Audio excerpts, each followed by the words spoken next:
Hello, जय हिंद, नमस्कार, राम राम आप सभी को। स्वागत है आप सभी का क्लियर विजन के इस ऑनलाइन प्लेटफॉर्म पर। और मैं सुमन चौधरी एक बार फिर से आप सभी के साथ मिल रही हूँ।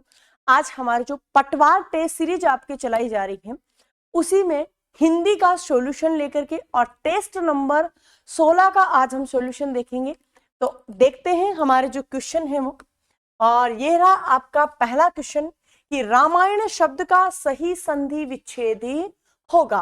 Ram plus ion, Ram plus ion, Ram plus ion और राम प्लस आयन क्या होगा? तो यहाँ पे देखो, रामायण एक विवादित शब्द भी है। विवादित का मेरा तात्पर्य यहाँ पर यह है कि दीर्घ स्वर संधि और व्यंजन संधि दोनों में ये आता है। क्यों आता है? देखो यहाँ पे णे भी, जबकि इनमें णे लगा है, इनमें नहीं लगा है, नहीं होगा। यहाँ पे Ram plus ion, Ram plus ion, तो यहाँ पे शुद्ध शब्द होता है राम प्लस आयन। अगर यहां से देखें तो हमें दीर्घ स्वर संधि दिखाई देगी, लेकिन ऑल ओवर शब्द में देखें तो हमें व्यंजन संधि दिखाई देती है।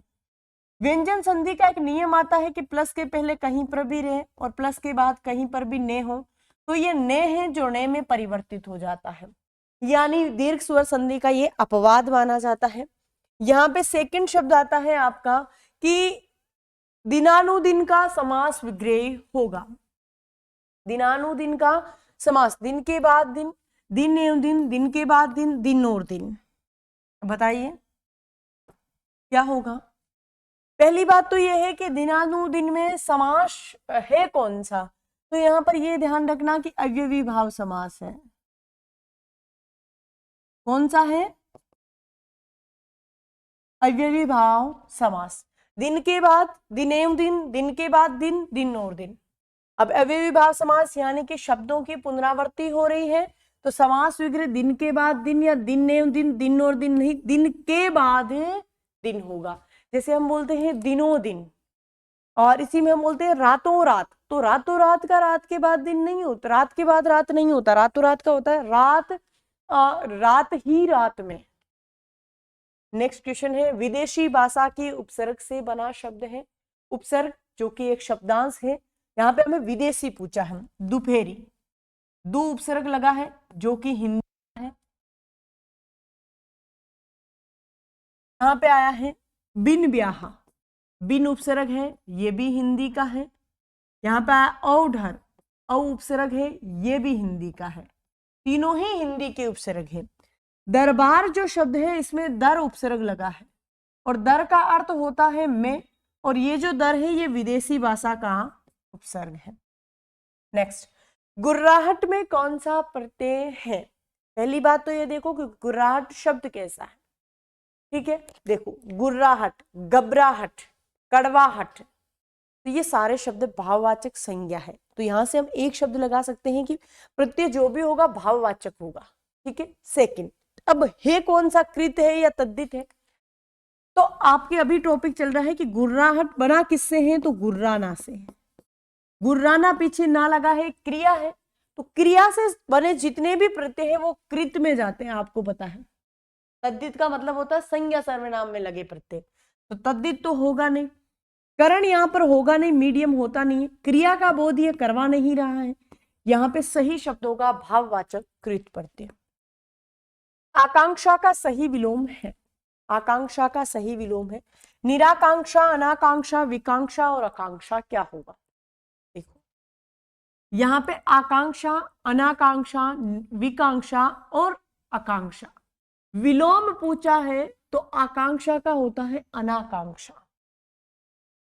केतु का पर्यायवाची शब्द है, तो केतु जो शब्द है जिन्हें हम ध्वज बोल सकते हैं, जिन्हें हम पताका बोल सकते हैं, ठीक है, आचार्य जिन्हें हम उपाध्याय बोल सकते हैं, किरण जिसे हम अंशु बोल सकते हैं, रश्मि बोल सकते हैं, ठीक है, दिशा जिसे डायरेक्शन हम जिसे बोलते हैं, ठीक है, यहाँ पे पर्यायवाची है तो झंडा होगा।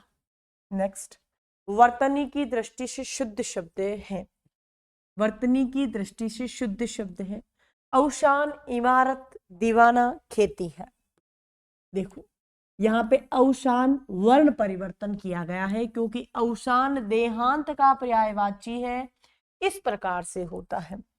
इमारत में मात्रा बड़ी लगी है होता है इमारत, तो यहाँ स्वर संबंधी अशुद्धि है। दीवाना में दी बड़ा लगा है, ये दीवाना ऐसा होता है, कोई दीवाना कहता है, कोई मस्ताना कहता है। खेतीहर बिल्कुल सही है क्योंकि मूल शब्द है खेती और खेतीहर बहुवचन बनता है, इसलिए मात्रा छोटी होती है। ये मैंने आपको 50 बार एक चीज समझाया, जैसे हिंदू शब्द है, मात्रा बड़ी लगेगी, जो ही हिंदुओं किया तो मात्रा छोटी लग जाएगी। क्लियर है? नेक्स्ट यहां पे आता है निम्न में से अशुद्ध शब्द है। अब देखो, दयालु, निहारिका, पत्नी और भागवत। दयालु दया से बना है, आलू प्रत्यय लगा है। पत्नी, भागवत और निहारिका अशुद्ध शब्द आएगा। क्या आएगा? तो सीधा ही दिखाई दे रहा है पत्नी। क्यों?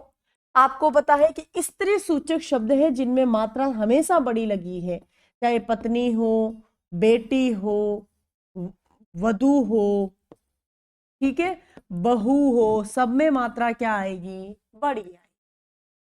नेक्स्ट, अक्ल का अजीर्ण होना मुहावरे का अर्थ है। चकित होना, बुद्धि भ्रष्ट, मूर्ख होना, आवश्यकता से अधिक बुद्धिमान।